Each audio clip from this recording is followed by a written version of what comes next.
You peel a banana at breakfast. It feels like a healthy choice. 20 minutes later, you check your glucose meter. The number is higher than you expected. You think back.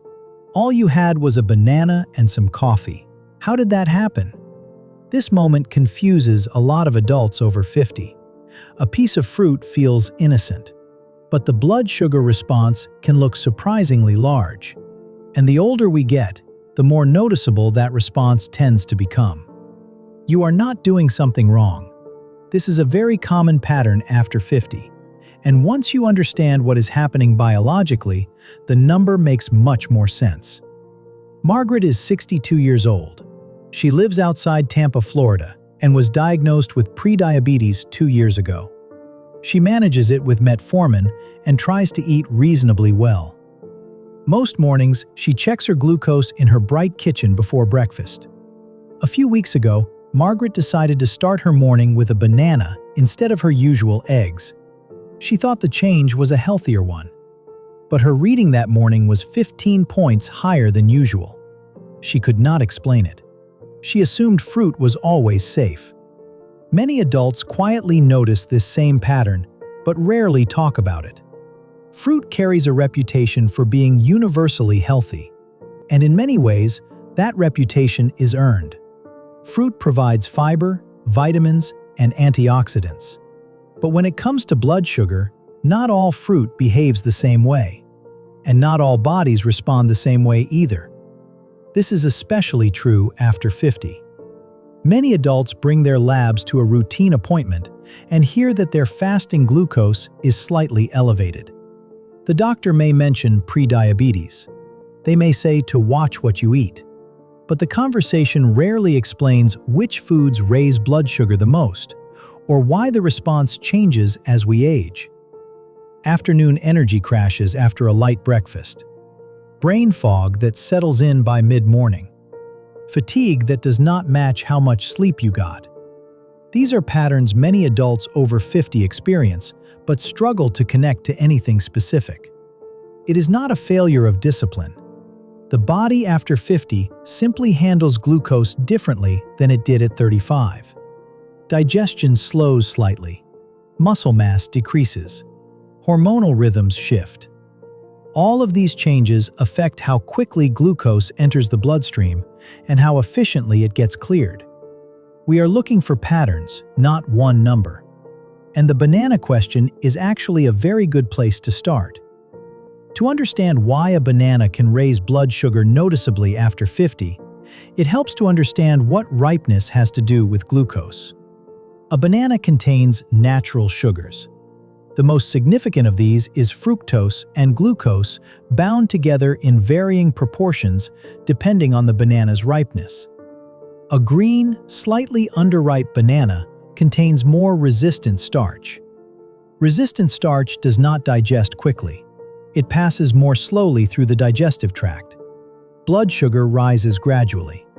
But a ripe banana, the kind most people prefer, has already converted much of that resistant starch into simple sugars. The digestion process becomes very fast. Glucose enters the bloodstream in a fairly concentrated rush. Think of it like this. A green banana is like a slow-burning log on a fire. A very ripe banana is more like paper. It catches quickly and burns fast. Now here is where the body behaves differently after 50. In a younger, metabolically healthy person, the pancreas detects rising blood sugar and releases insulin quickly. Insulin acts like a key.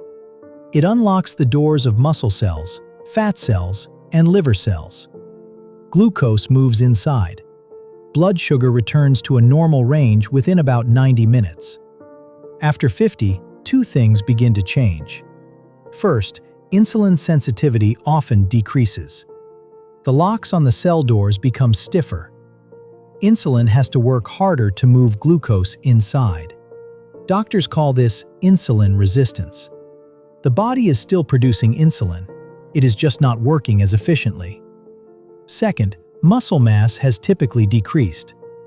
Muscle is one of the body's largest glucose storage tanks. Less muscle means fewer places for glucose to go after a meal.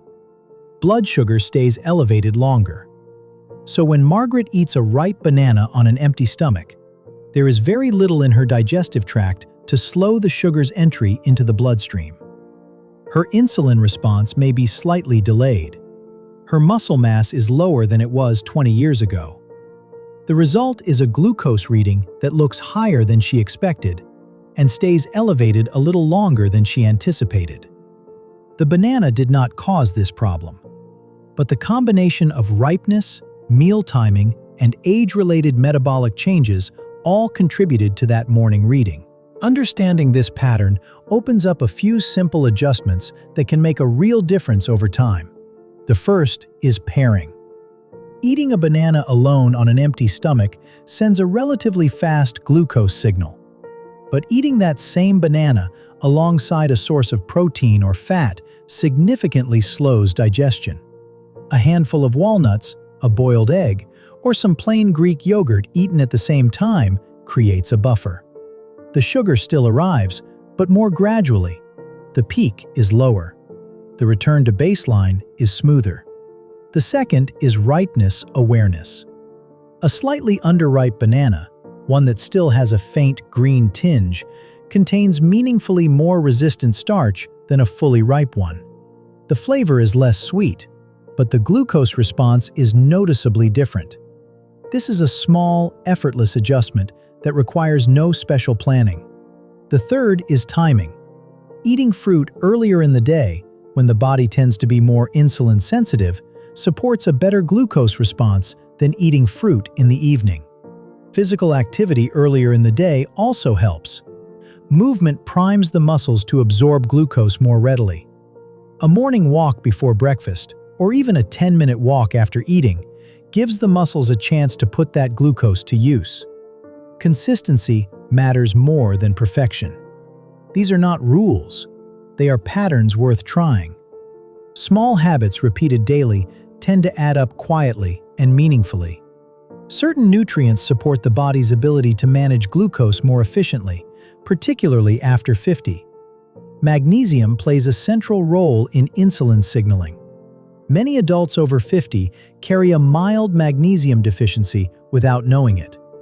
Leafy greens, pumpkin seeds, and almonds are reliable food sources. Supporting magnesium levels through diet helps the insulin response work more smoothly. Chromium is a trace mineral that helps insulin bind to cell receptors more effectively. Think of it as helping the key fit the lock a little better. Broccoli, whole grains, and green beans contain meaningful amounts of chromium. Berberine is a plant-derived compound that has been studied for its role in supporting glucose uptake in cells. It appears to activate a pathway that helps muscle cells absorb glucose more efficiently, with or without insulin. It is worth discussing with your doctor if you are managing blood sugar with medication, as interactions are possible. Other nutrients like gymnema and eleuthero can further aid glucose uptake and adaptation. I created a simple, printable protocol that many viewers find helpful when tracking blood sugar patterns. It organizes the habits we discussed today into a clear daily reference. Page 2 includes a tracking matrix where you can log your morning readings alongside your meals, fruit choices, and activity. Over several weeks, patterns often emerge that are genuinely useful to bring to your next appointment. You can find the link in the description below. This video is for educational purposes only and is not medical advice. Always speak with your healthcare professional before making changes to your health routine. Margaret eventually realized her morning readings were not random. They reflected patterns she had never been shown before. The banana was not the enemy. The timing, the ripeness, and the absence of anything else in her stomach that morning all played a role. Once she understood that, she stopped avoiding fruit. She simply started pairing it differently. A banana with a few walnuts, a slightly less ripe piece, a short walk afterward. You do not need to fear fruit. You need to understand how your body is processing it now, at this stage of life. That understanding is genuinely useful. It removes the guesswork. The patterns in your blood sugar are not random. They are signals, and small changes repeated consistently can make a meaningful difference.